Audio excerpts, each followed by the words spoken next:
Dear students, welcome to the superior group of colleges. Dear students, आज हम discuss करेंगे chapter number 1 second year की chemistry का। सबसे पहला एमसीक्यू है, keeping in view atomic and ionic radii which is correct. तो याद रखिएगा, केटाइन का साइज छोटा होता है और न्यूट्रल एटम का साइज बड़ा होता है, तो पहला ही ऑप्शन ठीक है। Which is incorrect. इनकरेक्ट है, all the metals form acid oxides. Metal जो हैं इनके ज्यादातर जो ऑक्साइड होते हैं वो बेसिक होते हैं। Which of the following is amphoteric. तो जिंक का ऑक्साइड जो है वो एम्फोटेरिक होता है क्योंकि एसिड बेस दोनों से रिएक्शन कर जाता है। Mark the correct statement. Ionisation energy of calcium is lower. Calcium की आयोनाइजेशन एनर्जी मैग्नीशियम से कम होती है क्योंकि मैग्नीशियम का साइज स्मॉल है, उसकी ज्यादा होगी। In periodic table all non metals are placed. सारी नॉन मेटल जो हैं उसको पी ब्लॉक में रखते हैं। मेजॉरिटी जो नॉन मेटल्स हैं वो पी ब्लॉक में पड़ी हुई हैं। Alkali metals are. Alkali metal चूंकि मेटल है, इलेक्ट्रॉन दे सकती हैं। चूंकि इलेक्ट्रॉन दे सकती हैं तो इसलिए इनको रिड्यूसिंग एजेंट्स कहते हैं। शॉर्ट क्वेश्चंस हैं। नोबल गैसेस की ऑक्सीडेशन स्टेट यूजुअली जीरो होती है। क्यों जीरो होती है? क्योंकि इनका जो वैलेंस शेल होता है वो कंप्लीट होता है, जिसकी वजह से कंप्लीट फिल होने की वजह से आउटर मोस्ट शेल के इनको मजीद इलेक्ट्रॉन की डिजायर नहीं होती है। तो ये आप की पॉइंट हाईलाइट कर देंगे। डी और एफ ब्लॉक एलिमेंट्स को ट्रांजिशन एलिमेंट्स क्यों कहते हैं? आप इसमें दो बातें हाईलाइट करेंगे। एक तो पार्शली फिल्ड डी ऑर्बिटल मौजूद होता है, और दूसरा ये एस और पी ब्लॉक के दरमियान में पड़े होते हैं, इसलिए इनको ट्रांजिशन एलिमेंट्स कहते हैं। साइज ऑफ केटाइन स्मॉलर होता है। क्यों? क्योंकि इसमें लॉस ऑफ शेल हो सकता है, ये हाईलाइट कर देंगे, और न्यूक्लियर चार्ज बढ़ जाता है। जबकि एनाइन का साइज बड़ा होता है, तो इसमें आप इलेक्ट्रॉन इलेक्ट्रॉन रिपल्शंस को हाईलाइट कर देंगे। याद रखिएगा, दोनों की एग्जांपल देनी है और फिर इनको हाईलाइट भी आपने कर देना है।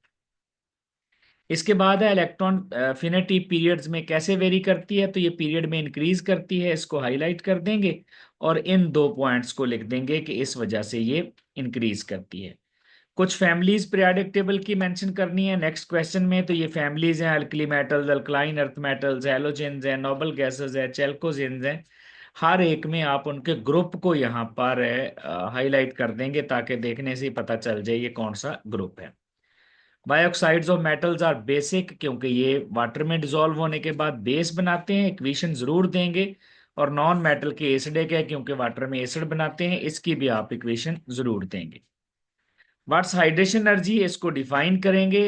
इवॉल्व्ड और अब्जॉर्ब को आप हाईलाइट कर देंगे, 1 मोल को हाईलाइट कर देंगे, और फिर इसकी इक्वेशन भी देंगे, एग्जाम्पल भी देंगे क्योंकि उसने एग्जाम्पल कहा है। हाइड्रोजन को ग्रुप 1 ए पे क्यों रखते हैं? ये कुछ सिमिलैरिटीज लिख देंगे क्योंकि इनकी इलेक्ट्रॉनिक कन्फिग्रेशन सेम होती है, सबके वैलेंस शेल में एक इलेक्ट्रॉन होता है, इसलिए उसको आप रखेंगे ग्रुप 1 ए में। क्वेश्चन नंबर 9 है, हेलोजन के मेल्टिंग पॉइंट क्यों बढ़ते हैं? तो इसमें आप बताएंगे क्योंकि इनके साइज बड़े होते हैं, इसको हाईलाइट कर देंगे। पोलराइजेबिलिटी को हाईलाइट कर देंगे, फोर्सेस ऑफ अट्रैक्शन को हाईलाइट कर देंगे। तो ये आंसर आपका करेक्ट हो जाएगा। What's lanthanide contraction? Lanthanide contraction है कि लेंथेनाइड का साइज डिक्रीज कर जाता है इफेक्टिव न्यूक्लियर चार्ज के बढ़ने की वजह से। तो ये जो एक वजह तो आपने इफेक्टिव न्यूक्लियर चार्ज लिखना है, दूसरा poor shielding effect of D और एफ, इसको हाईलाइट कर देंगे तो आपका आंसर ठीक हो जाएगा। आयोनाइजेशन एनर्जी को डिफाइन करना है, डेफिनेशन के साथ आप एग्जांपल देंगे, और एग्जांपल के साथ साथ आप यहाँ पर इसके फैक्टर भी बता देंगे कि ये फैक्टर्स हैं, क्योंकि ट्रेंड्स बताने के लिए फैक्टर आने चाहिए। और फैक्टर्स जब आप बता देंगे इस तरह से, फैक्टर बताने के बाद आप ट्रेंड्स बताएंगे पीरियड्स में और ग्रुप में ये कम हो जाती है, हाईलाइट कर दें, पीरियड में ज्यादा हो जाती है, और वजूहात भी नीचे लिखी हुई हैं। एंड पे आप अब नॉर्मल ट्रेंड्स और ग्राफ जरूर बनाएं, क्योंकि जब आप पीरियड में डिस्कस कर रहे होंगे तो फिर यहाँ पर एबनॉर्मेलिटीज आती हैं, उनकी वजूहात लिख देंगे अगर आप चाहते हैं कि आपके पूरे नंबर आए। सिमिलैरिटी और डिसिमिलैरिटीज हैं ग्रुप 7 ए के साथ। तो यहाँ पर ग्रुप 7 इसके ए के साथ आप इसकी सिमिलैरिटीज भी लिख देंगे और डिसिमिलैरिटीज भी, और हर एक में उसके की पॉइंट्स को हाईलाइट कर देंगे। दोनों की 4 4 लिख दें, 3 3 लिख दें, क्योंकि 4 नंबर का है। तो हर तरफ 3 या 4 आपने सिमिलैरिटी और डिसिमिलैरिटी जरूर लिखनी है। दूसरा क्वेश्चन पेपर है, उसके MCQs oxides of metal basic होते हैं। Mark the correct statement metallic character, ये डाउन द ग्रुप बढ़ता है क्योंकि साइज बड़ा हो जाता है।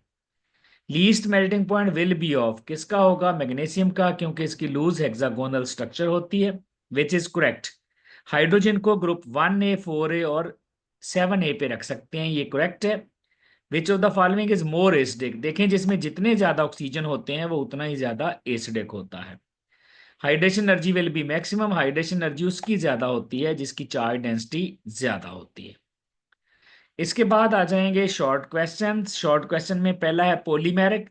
पॉलीमेरिक आप हाईलाइट कर देंगे, लेस इलेक्ट्रोपॉजिटिव एलिमेंट्स के होते हैं और इनके एग्जांपल्स को हाईलाइट करके इस तरह से आप एक स्ट्रक्चर भी बना के दिखा देंगे पॉलीमेरिक की।